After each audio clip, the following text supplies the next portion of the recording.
ബാലു, രമേശ് ചെന്നിത്തല മാധ്യമങ്ങളോട് ആ രീതിയിൽ സംസാരിക്കാൻ തയ്യാറായില്ല. KC വേണുഗോപാലും. പക്ഷേ ഇപ്പോൾ ഇത് 3 തവണയായി സംയുക്ത വാർത്താ സമ്മേളനത്തിന് പിന്നാലെ 3 തവണയായി VD സതീശൻ മാധ്യമങ്ങളോട് സംസാരിക്കുന്നു. നമുക്ക് നാളെ ഒരു തീരുമാനം പ്രതീക്ഷിക്കാൻ കഴിയുമോ? കാരണം നാളെ ഇപ്പോൾ വിജയുടെ സത്യപ്രതിജ്ഞ വൈകിട്ട് നമ്മൾ പ്രതീക്ഷിക്കുന്നുണ്ട്. രാഹുൽ ഗാന്ധിക്ക് അതിന്റെ ഭാഗമാകേണ്ടതുണ്ട്. അപ്പോൾ നാളെ ഒരു ഡിസിഷൻ ഉണ്ടാകുമോ?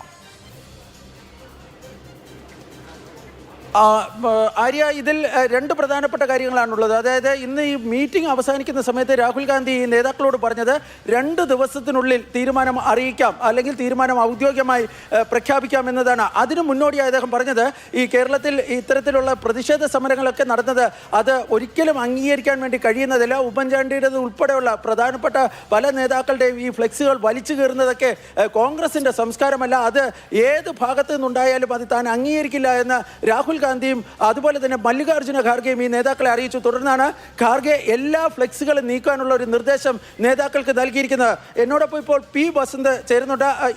ഈ യോഗത്തിന്റെ കൂടുതൽ വിശദാംശങ്ങൾ ലഭ്യമാകുന്നുണ്ട്. കാരണം ബസന്ത് ഈ യോഗത്തിൽ പങ്കെടുത്തിരുന്ന ചിലരുമായി സംസാരിച്ചിരുന്നു. ബസന്ത്, എന്താണ് ഒരു ഇൻസൈഡ് ഇൻഫർമേഷൻ? അല്ല, പ്രധാനമായും ഇന്ന് ഒരു സ്റ്റോക്ക് ടേക്കിംഗ് ആയിരുന്നു, ഓരോരോ അവകാശവാദങ്ങൾ എടുക്കുക എന്നുള്ളതായിരുന്നു. ഈ അവകാശവാദങ്ങളാണ് ഇന്ന് ഓരോരുത്തരും മുന്നോട്ട് വെച്ചത്.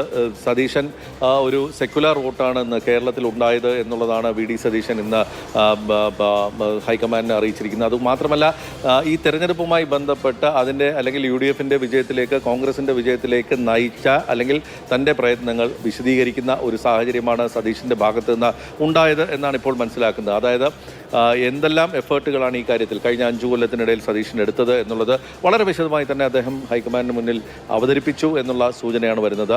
മറ്റൊന്ന്, രമേശിൻ്റെ ഭാഗത്ത് നിന്ന് പ്രധാനമായും വരുന്നത് തൻ്റെ സീനിയോറിറ്റിയുമായി ബന്ധപ്പെട്ട വിഷയങ്ങളാണ് രമേശ് ഉന്നയിച്ചത് എന്നുള്ളൊരു സൂചനയാണ് ചില ആൾക്കാർ പങ്കുവെക്കുന്നത്. KC വേണുഗോപാലും അതോടൊപ്പം തന്നെ തൻ്റെ ഭാഗം ഈ തെരഞ്ഞെടുപ്പുമായി ബന്ധപ്പെട്ട നടത്തിയ ഏകോപനവുമായി ബന്ധപ്പെട്ട് സ്ഥാനാർത്ഥി നിർണയത്തിലെ പോരായ്മകൾ പരിഹരിക്കുക, അല്ലെങ്കിൽ റിബലുകളുമായി ബന്ധപ്പെട്ട വിഷയങ്ങൾ പരിഹരിക്കുക, ഇവയെല്ലാം തന്നെ ഈ തെരഞ്ഞെടുപ്പുമായി ബന്ധപ്പെട്ട് 3 പേരും നടത്തിയിട്ടുള്ള ഇടപെടലുകൾ വളരെ വിശദമായി തന്നെ 3 പേരും പങ്കുവെച്ചു എന്നുള്ളതാണ് മനസ്സിലാക്കുന്നത്. നേരത്തെ ബാലു പറഞ്ഞ പോലെ ഈ ഫ്ലെക്സുമായി നാളെയും ഉണ്ടാകാനുള്ള സാധ്യത വിരളമാണ്.